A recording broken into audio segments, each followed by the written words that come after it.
Quelles sont les choses qui ont vraisemblablement offensé les chrétiens du monde entier pendant les Jeux Olympiques Paris 2024?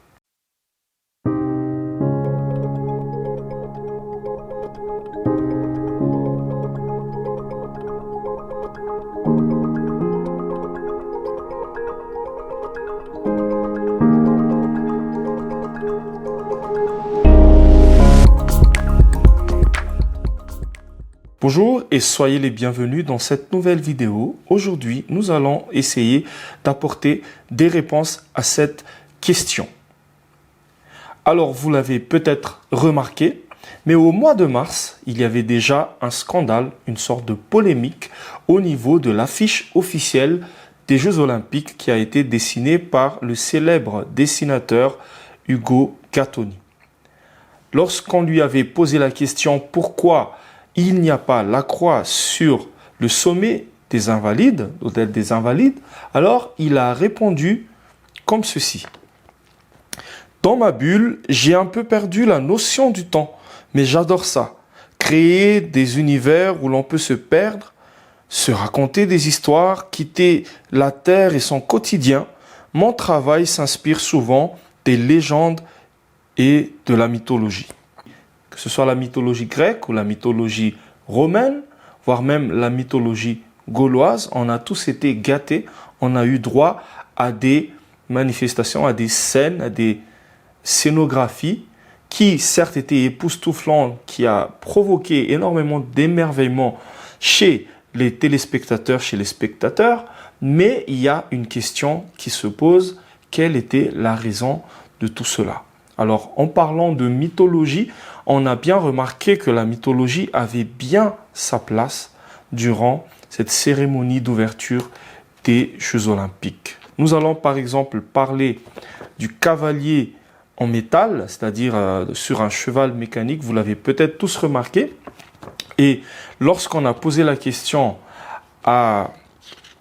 au metteur en scène, qui s'appelle Thomas Joly, voilà ce qu'il avait répondu. Je crois que c'était assez clair. Il y a Dionysos qui arrive sur cette table. Il est là, pourquoi? Parce qu'il est Dieu, Dieu de la fête, du vin, et père de Sécana, déesse reliée au fleuve. L'idée était plutôt de faire une grande fête païenne reliée au dieu de l'Olympe, l'olympisme, quoi. Donc c'est ce qu'il avait dit aux médias nationaux. Et on se demande donc pourquoi cette déesse. Alors là où ça a un peu choqué dans un premier temps, où on va dire que ça a laissé des questions, des questionnements chez les chrétiens, c'est pourquoi déjà dans un premier temps cette représentation en cheval. Alors on fait la liaison avec les chevaux de l'Apocalypse et les chrétiens se posent des questions. Est-ce qu'il y avait une sorte de message indirect qu'on a voulu transmettre? Mais revenons un peu sur la croix qui a été expressément effacée de l'affiche des Invalides. Cette croix représente énormément de choses, surtout au niveau des valeurs culturelles de la France, car l'hôtel des Invalides représente énormément de valeurs pour la France liées à l'histoire, liées aussi à l'histoire chrétienne surtout. Ça a été l'église des rois. C'était aussi l'hôtel, l'hôpital à l'époque royale, donc à cette période-là. Pour les Français, il n'y avait pas lieu d'enlever cette croix. Mais quelque part, on a voulu effacer tout ce qui est valeur d'appartenance à une religion quelconque du pays, ou en d'autres termes, de la France. Ce qu'on peut remarquer pourtant, c'est qu'on laisse une grande porte ouverte pour la mythologie, qui est la religion avant l'arrivée du christianisme, c'est-à-dire avant 2000 ans, il y a 2000 ans avant l'ère chrétienne. Donc c'était l'ère paganiste, où il y avait plusieurs types de religions. On dit paganiste parce que c'était la religion des paysans de l'époque. Et Sécana, cette déesse que Thomas Joly a voulu mettre devant la lumière, devant la scène, est justement une déesse de cette ère avant l'ère chrétienne. C'est-à-dire que, avant même l'existence de la France est riche en histoire, et l'histoire de la France est liée au christianisme, aux chrétientés.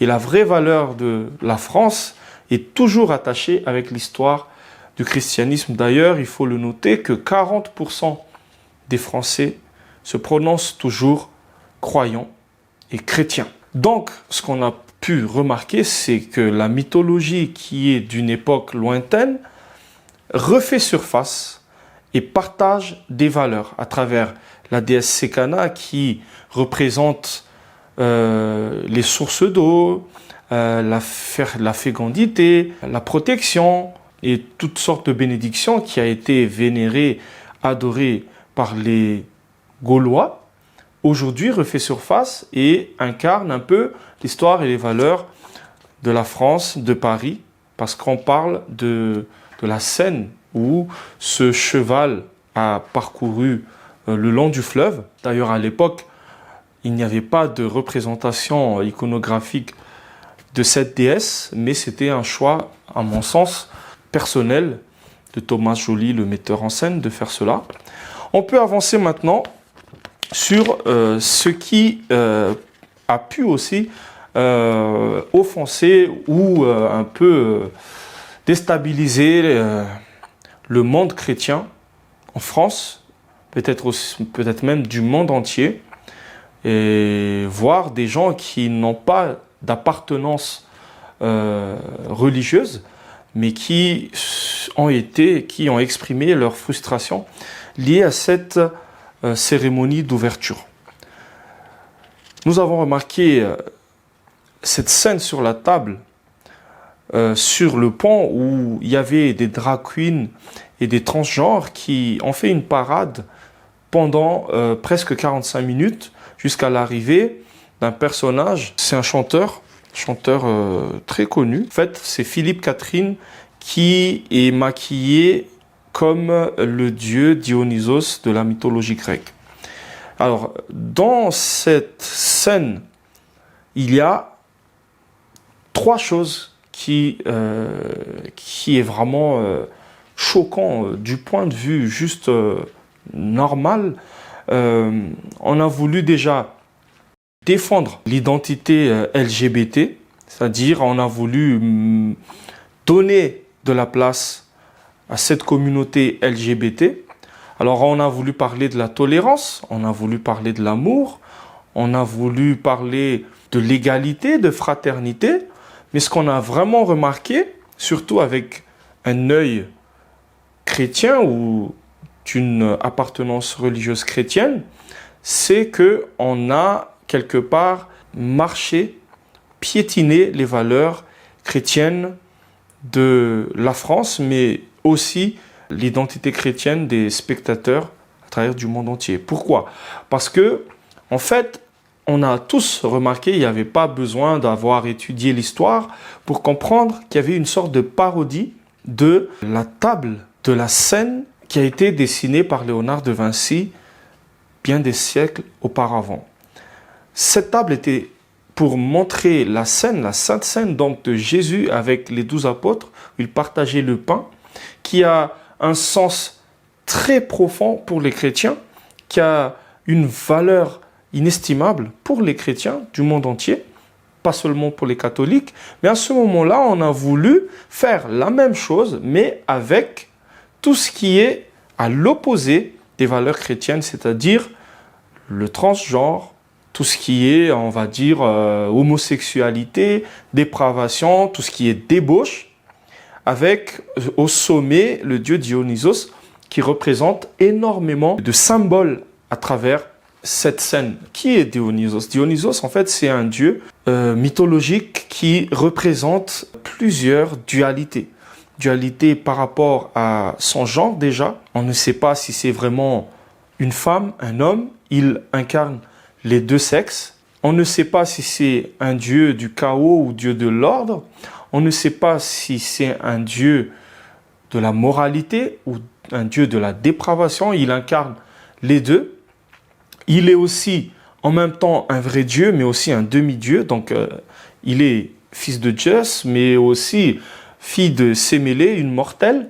Donc, il représente en même temps l'apogée de l'humanité, c'est-à-dire le côté Dieu chez l'homme, mais aussi il se met au même niveau que les dieux. Et c'est le Dieu du vin, de la fête, de la débauche, le Dieu de tout excès, le Dieu de tout ce qu'on ne peut pas interdire. En gros, c'est le principe d'un Dieu qui autorise l'humain à se livrer à n'importe quelle activité de débauche, voire même l'orgie. Et tout ça a été exprimé à travers ce personnage de Dionysos, tout nu, avec la chanson que Catherine Philippe a chantée, Nu, nu, nu. C'est une intention d'apporter au monde entier, mais aussi à tous ceux qui regardent, que ce soit des petits ou des grands, une nouvelle vision des valeurs du pays, une nouvelle vision de la France, c'est-à-dire en ce qui concerne la réalité dans les sociétés, en ce qui concerne ce qui est de nouveau dorénavant la norme dans la société. Et tous ceux qui ne se conforment pas à cette nouvelle norme se retrouvera dans une insatisfaction, dans une frustration, dans une sorte de dissonance, d'inadéquation par rapport au fonctionnement de la société. Et en quelque sorte, qui d'autre partage, qui d'autre est en opposition avec toutes ces choses-là que les chrétiens. Donc voilà le deuxième point dans sa globalité en ce qui concerne l'atteinte aux valeurs chrétiennes lors de cette cérémonie. Et ensuite, nous allons pouvoir parler de la promotion de la polygamie. La polygamie, c'est quelque chose qui n'est plus pratiqué en France depuis longtemps. Et même les lois françaises interdisent la pratique de la polygamie. Et plusieurs chrétiens, plusieurs dénominations chrétiennes, si ce n'est pas pour dire la totalité de la dénomination chrétienne, interdisent la polygamie. Donc c'est encore une fois une sorte d'atteinte aux valeurs chrétiennes de tous les chrétiens du monde entier, car à travers les scènes où l'on avait fait la promotion de l'amour, vous souvenez-vous bien dans cette scène de l'amour, lorsqu'ils ont essayé de défendre l'idée de l'amour à travers les Jeux Olympiques, ils ont mis 3 personnes, donc une fille et 2 garçons, qui éprouvaient de l'attirance physique entre eux et qui finalement se retrouvent dans une chambre pour passer à l'acte. Et on ne savait pas si c'était la nouvelle définition de l'amour aujourd'hui entre les personnes, c'est-à-dire au lieu de dire un couple, nous avons remarqué que même le chroniqueur, le journaliste avait dit les trouples. Et après, bien sûr, on a fait la promotion de la couleur LGBT qui n'est pas nouveau aujourd'hui, on en voit un peu partout. Quelle est l'intention derrière tout ça? Alors, on est obligé de tirer une conclusion en tant que chrétien parce que ce n'est pas quelque chose d'anodin, en tout cas pour moi, mais j'estime que nous avons besoin de voir et de comprendre qu'est-ce qui se passe aujourd'hui. Alors, dans un premier temps, je mets un peu la focalisation ou l'emphase sur l'identité de la France par rapport à ce qui s'est passé. Après, nous allons faire une sorte d'interprétation biblique par rapport à ce qui se déroule aujourd'hui, actuellement, où est-ce que tout ça va nous amener. Alors, vous savez très bien que la France est un pays laïque, un pays qui dit laïque, c'est-à-dire qui prône la laïcité, c'est la séparation du pouvoir entre l'État et le peuple, entre l'État et le peuple, et les religions pour être précis, c'est la loi 1905. Ça veut dire que les religions n'ont pas la possibilité de se mêler des affaires de l'État et l'État n'a pas la possibilité de se mêler des affaires de la religion. Et aujourd'hui, on essaie de vraiment faire vivre la laïcité dans les écoles, dans tout ce qui est lieu public. On n'a même plus le droit d'exprimer pratiquement son appartenance religieuse. Voilà. Aujourd'hui, on appelle à la tolérance, c'est-à-dire l'État ou, on va dire, les pays, les organisateurs, le CIO et les organisateurs de cet événement avaient appelé à la tolérance, c'est-à-dire accepter la différence. Sauf que, en même temps, on avait ressenti une sorte de promotion d'une sorte de pratique, d'une sorte de façon de voir, d'une sorte de vision de la vie qui n'était pas quelque chose de facile à accepter, qui n'était pas dans le standard d'un pays laïque. Qu'est-ce que je veux dire par là? Ce que je veux dire par là, c'est qu'on a l'impression d'être en face d'une sorte de syncrétisme religieux. Qu'est-ce qu'on appelle syncrétisme religieux? C'est l'intention de trouver une sorte de compromis entre toutes les religions qui existent pour en faire une nouvelle. C'est-à-dire que, au lieu de rester neutre, c'est-à-dire le pouvoir en place, au lieu de rester neutre, il bascule vers une sorte de création de nouvelle identité de la société pour essayer d'intégrer toutes les autres religions dans cette nouvelle vision, dans cette manière de vivre.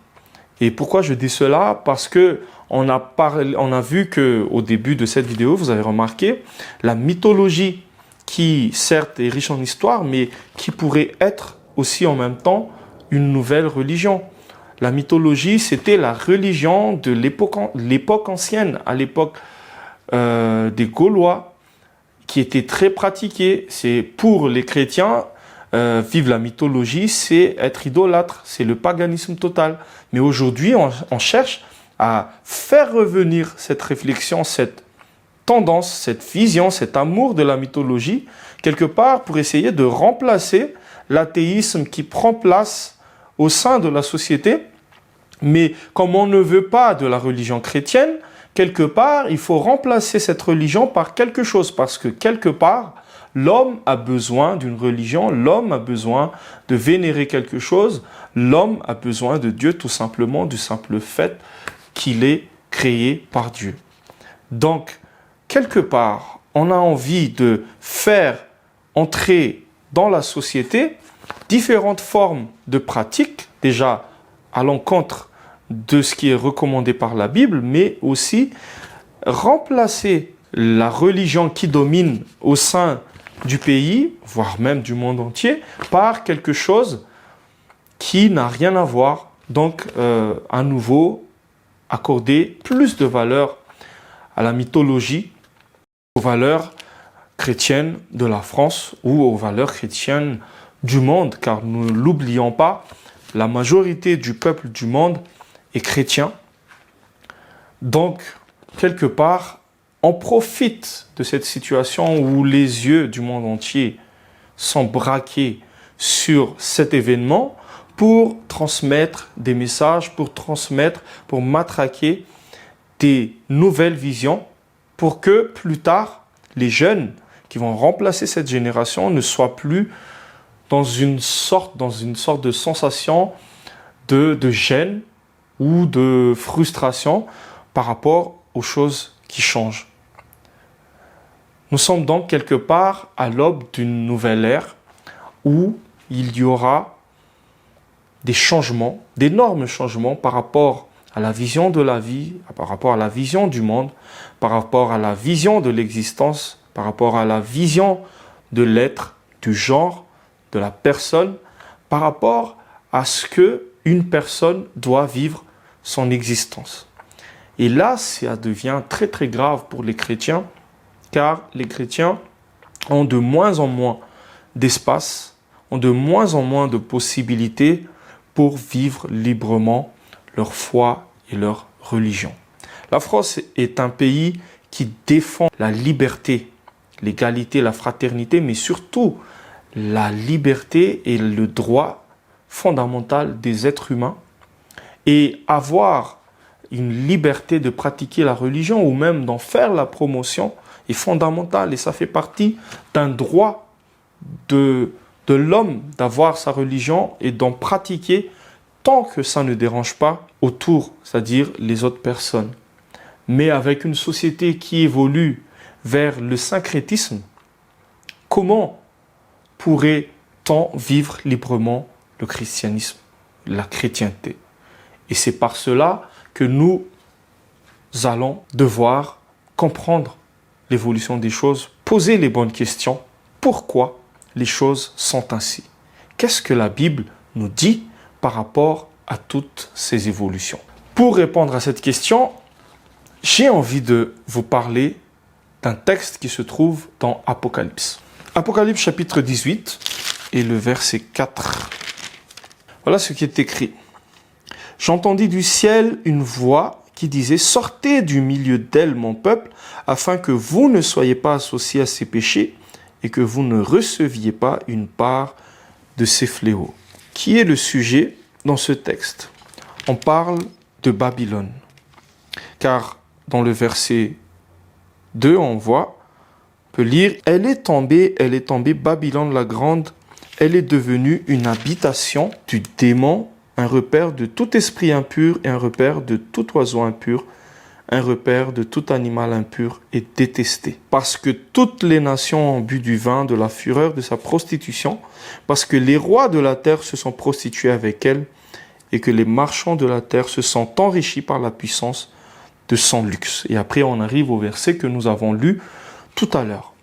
Babylone représente un pouvoir qui va dominer le monde entier, un pouvoir qui va dominer sur les rois, un pouvoir qui va faire asseoir sa domination à travers tous les pays du monde entier, où de plus en plus la débauche et l'inimitié contre Dieu va avoir de plus en plus de place. Ce verset nous appelle à sortir de Babylone, à se rendre compte du pouvoir exercé sur la terre, sur les rois de la terre, par Babylone. Babylone, c'est cette ville, mais illustrée en tant que ville, mais c'est ce pouvoir exercé par le démon, par la bête, son image, pour obliger le peuple de la terre à l'adorer, à se mettre ennemi de Dieu. Et les chrétiens, c'est-à-dire tous ceux qui se tournent vers Dieu, qui cherchent à adorer Dieu, ils seront dans une sorte de lutte pour ne pas tomber dans ce piège qui a été semé par Babylone. On parle de luxe, on parle de prostitution, on parle d'enrichissement, on parle d'impureté, d'esprit impur, on parle de pratiques démoniaques. Mais en fait, on parle si on fait une sorte de résumé, on parle tout simplement d'actes et de pratiques qui ne sont pas conformes à la volonté de Dieu. Et nous voyons les choses qui se passent autour de nous, que petit à petit, les gens de plus en plus n'aiment pas Dieu. Les gens de plus en plus s'éloignent de la religion. Les gens n'ont plus envie de savoir tout ce qui concerne la religion, mais les gens s'intéressent à la richesse. Les gens s'intéressent au pouvoir, à la domination sur un individu, dans n'importe quelle situation, dans n'importe quelle communauté, dans n'importe quelle relation. On cherche toujours le pouvoir, on cherche toujours à avoir le dessus sur l'autre. Et même sur un niveau planétaire, les pays cherchent à dominer les autres pays. Il n'y a rien de nouveau car la prophétie a déjà tout dit à l'avance. Et c'est ce que nous sommes en train de constater, c'est ce que nous sommes en train de voir. En conclusion donc, nous avons besoin d'être sur nos gardes en tant que chrétiens. Le pouvoir de Babylone est en train de gagner du terrain. Au fur et à mesure que le temps avance, cela va continuer, cela va prendre de l'ampleur. Et de moins en moins, le peuple de Dieu aura de l'espace, aura du temps, aura de possibilités de réagir, de riposter. Et ils vont basculer dans la persécution. C'est une prophétie détaillée dans la Bible, dans le livre de l'Apocalypse. Car tous ceux qui refusent de se conformer à la vérité proposé par la société, proposé par le pouvoir en place, sera considéré comme ennemi et donc sujet aux attaques, aux persécutions. Ce qu'on peut comprendre, c'est que nos valeurs en tant que chrétiens sont sur le point d'être déstabilisées, voire même c'est déjà le cas, car de plus en plus, on nous force à accepter des choses qu'on ne pouvait aucunement sous n'importe quelle condition autrefois tolérer. On a même remarqué récemment que le pape accepte les mariages homosexuels. Mais d'autres dénominations chrétiennes, bien sûr, ne partagent pas cet avis. Mais voilà, ce qu'on peut retenir par rapport à ces cérémonies d'ouverture, c'est que le monde chrétien est en train d'être en péril, est en train de perdre du terrain et rentre progressivement dans une période de difficulté, dans une période de persécution, si on peut le dire comme ça. Vous avez remarqué que même Elon Musk, qui ne se prononce pas chrétien, a exprimé que ce qui s'est passé à cette cérémonie était un grand irrespect envers les chrétiens. Mais vous avez remarqué que tout au long même de ce temps des Jeux Olympiques, on a tout fait pour empêcher les gens de s'exprimer librement. Il y avait des groupes d'Espagnols dans un bus qui voulaient réagir par rapport à cette cérémonie. Ils voulaient qu'on arrête de matraquer, d'attaquer les chrétiens. Et on les a mis en garde à vue, on les a empêchés de s'exprimer. D'autres athlètes ont été interdits d'exprimer aussi leur foi, leur appartenance religieuse. Mais au final, tout ça nous conduit vers une seule conclusion. Le mal prend de plus en plus de terrain. Le pouvoir de Babylone, le pouvoir du mal, cherche par tous les moyens de déstabiliser ce monde, de secouer ce monde, afin que le maximum de personnes tombent entre les mains du mal. Je vous invite à être sensible aux évolutions des choses.